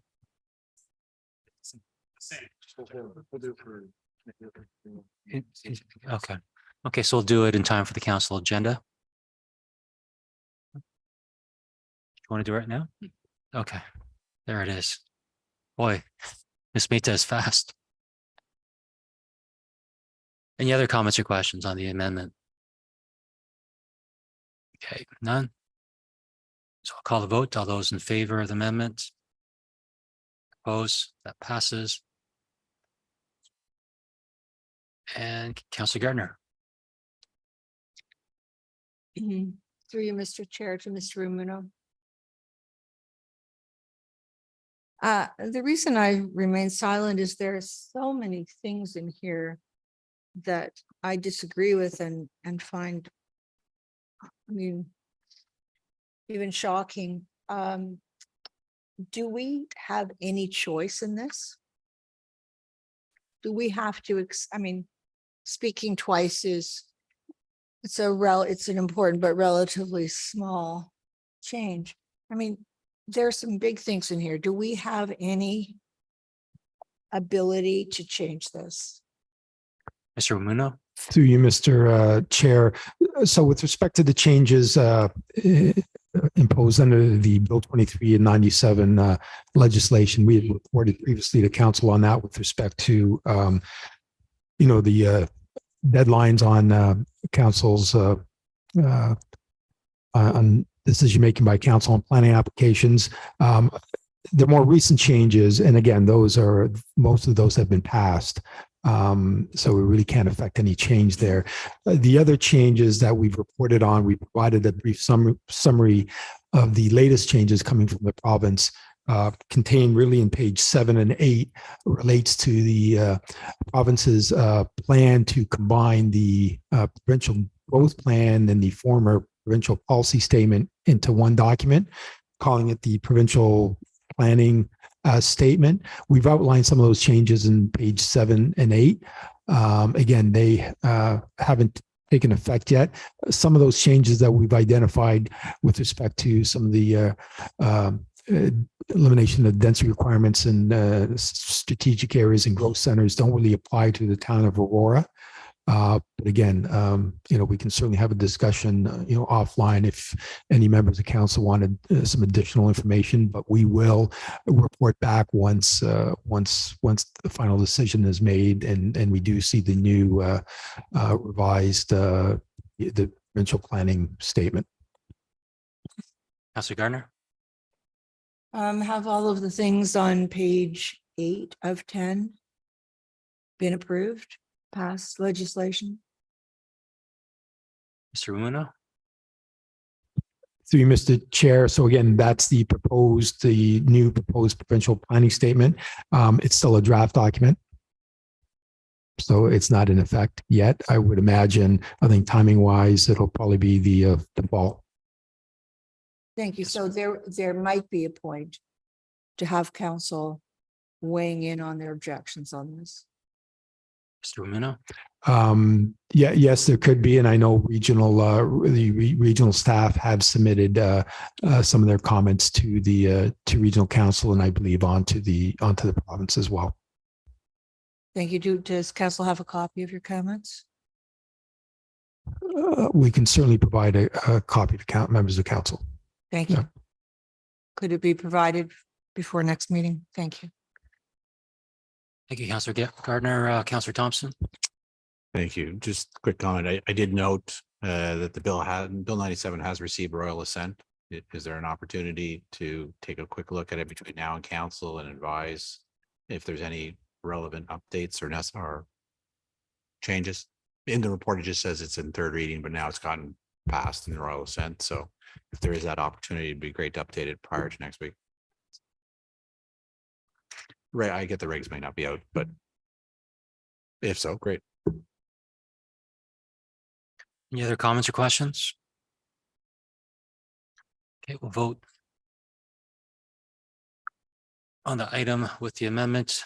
Call the vote. All those in favor? Opposed? That passes, Mr. Clerk. Notice the motions will be next week in council. There's no regional report. And we have new business. So if I can start to my right, Councillor Weiss. Councillor Gilliland. Thank you. Through Mr. Chair, just, I mean, I guess just a comment really about the delegation tonight in respect to the library. And I don't know who would address this, but I kind of feel like there were some unanswered concerns from the delegate that didn't get clarified by the library board. I know that she had very limited time within her presentation. I know a couple of them in specific had to deal with a simple notice that was displayed by the art, as well as some past exhibits on the website. Didn't really acknowledge her presence at all, whereas there is an acknowledgement of others. While I agree with the library's position in the sense that they were following the policy, there was contract signed, and that they are going to review their policy, and I'm satisfied by some of that clarity that was presented by the delegate as well. I mean, as council, can we ask the library board to at least respond? I know we can't make them do it, but at least respond and give the delegate some sort of clarity on a few of those items that could be easily corrected. Who's that directed to? I guess acting CEO, Ms. McDougall. Ms. McDougall. Through you, Mr. Chair, certainly I can relay this to the CAO upon his return, but potentially our Director of Corporate Services may have a comment related to the town's role and how we can govern the library. Ms. Desario.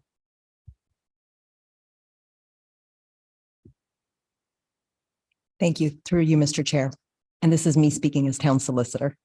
The Public Libraries Act is what governs the library, and council's only role is to appoint the board members. There's really no oversight that council has over the library. So of course the CAO can speak to the CEO, but other than that, if the CEO doesn't want to do anything, the CAO can't do anything about it, nor can council. Councillor Gilliland. Thank you. Okay, thank you. That's kind of what I suspected in respect to, I guess, their duties and our relationship together. I understand that, we are seen as a governing body that does support funding, and we work together collaboratively. We do elect a council, however, they are their own board.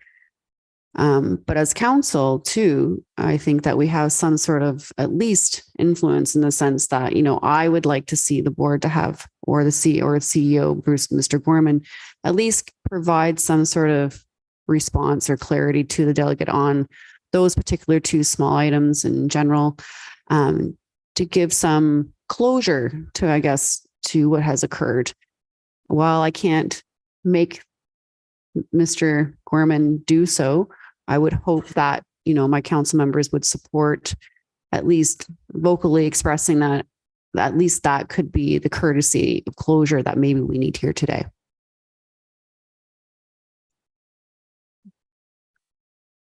Councillor Gardner, new business. Following on that, First of all, I'd like to say that I appreciate that the delegate has undoubtedly very many experiences from her native country of China and other difficult experiences. And I see, I appreciate her work fighting for rights, women's rights, equality, just trying to make this place a better place for everyone. It's as our lawyer said, oh, we have no jurisdiction over the library board, over their policies or their decisions. I am very pleased that they are going to take a look at their public art policy. And I do believe that the library is looking at its space as a public space for all. And when they make their decisions about what is suitable for the public to see, that's under their control.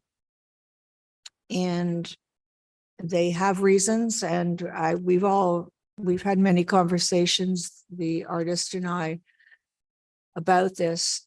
And it's just unfortunate that it has turned out to be so complicated and stressful. And I hope that with the review of the public art policy, we might get to a new place. Everything is changing.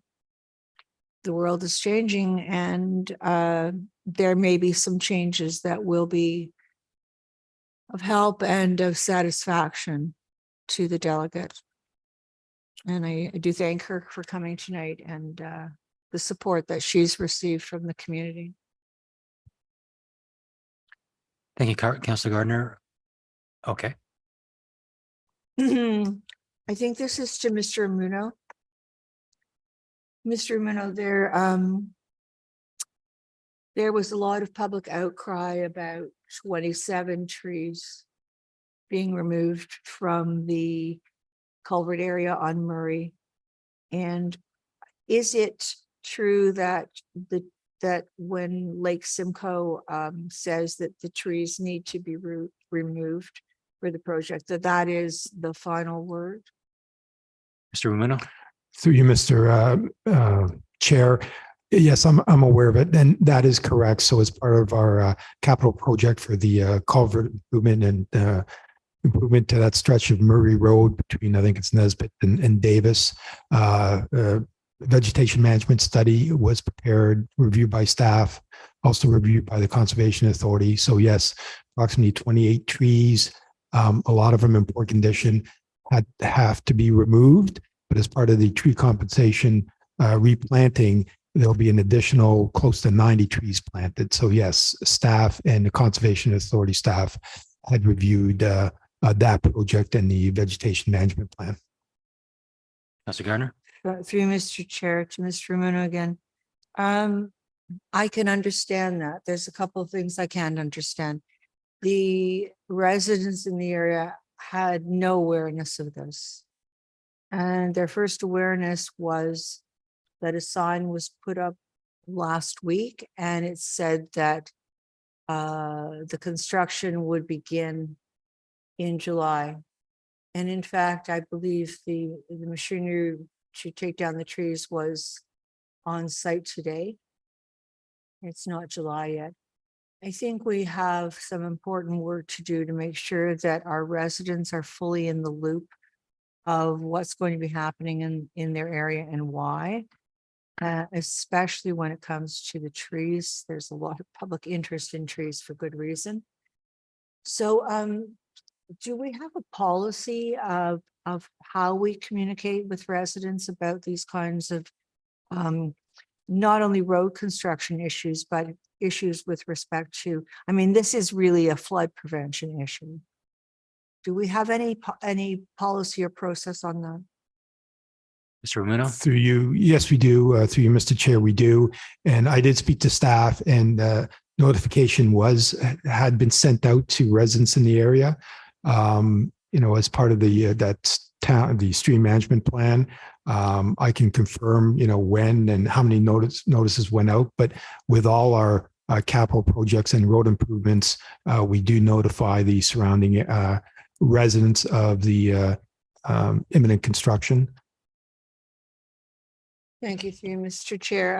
I'd like to know when the notices went out and how many. And I think when we may need to rethink how we do this when it comes to things like trees that people are very emotional about and really change the face of a neighborhood. We might need to widen the area of communication, or at least have signage up well in advance, not a few days before the work is actually going to happen. So you'll get back to me on that. Will do. Thank you. I don't have any new business, Councillor Thompson. Thank you. Just to make a comment with respect to the library. Ms. Desario, our town solicitor, is correct, of course. The library is governed by the Ontario Libraries Act, no different than the municipality. We are governed by the Municipal Act.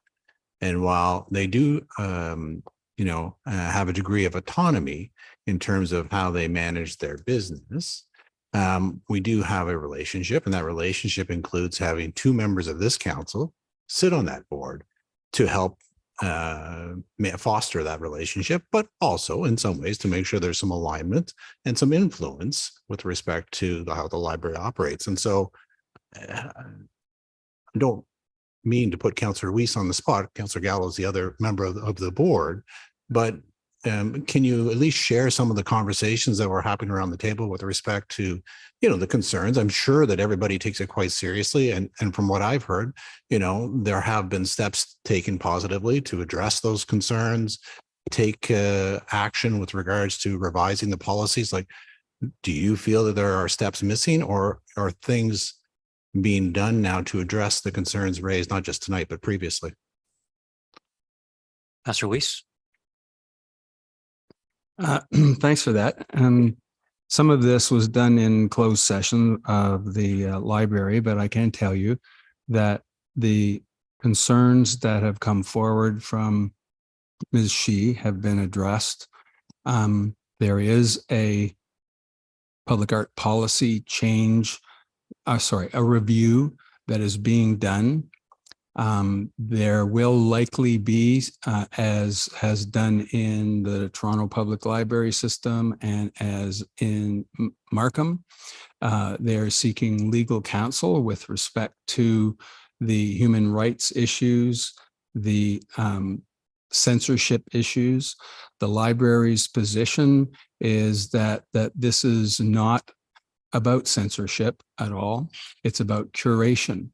The curation of the artwork was done in a professional manner by people in the library who were looking specifically at the policy, and the policy stated that the artist has to review the policy statement about the appropriateness of what is being presented, and that she signed that agreement. And then after that, the things changed, and I don't want to go into all the details. They're a matter of record. So there has been some change in the way people's attitudes are around the board. There's certainly some concerns about the public perception of fairness, censorship versus curation. But the opinion of the library board is that the policy was followed, and that the artwork was curated according to public standards and values that are held by the public library. The library is not a public or an art gallery per se. If someone goes to an art gallery, they look to be challenged by various things, by their emotion, by what they see, and they seek that out. The public library has a very small art gallery, and the art gallery is right at the top of the stairs. And when you turn right, you go to the children's area where where the library is running children's programs. And it was felt that the artwork that was being presented was not to public standards and public values. And that was a decision that a number of people made at the library. So I think policy was followed, but I think there also is, as they do every term, they're taking a look at those policies, and they're going to be deciding whether those policies should be changed or they should be reviewed. Mr. Thompson. Thank you very much. Appreciate it.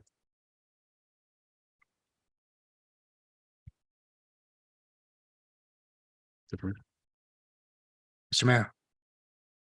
None? Okay. Public service announcements, to start with you. Come back to me. This is not a discussion period, so.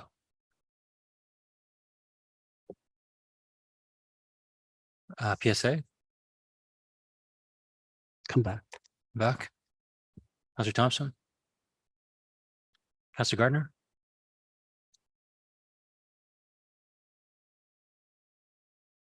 Councilor Gillan. I don't have any public service announcements other than the fact that the two things that I had mentioned were not addressed, and I was just simply wanting to air that out. Thank you. Councilor Weiss, PSAs. Okay. There's no closed session items, and so can I have a motion to adjourn? Councilor Thompson, Councilor Gardner, all in favor? Opposed, that carries. Nice evening.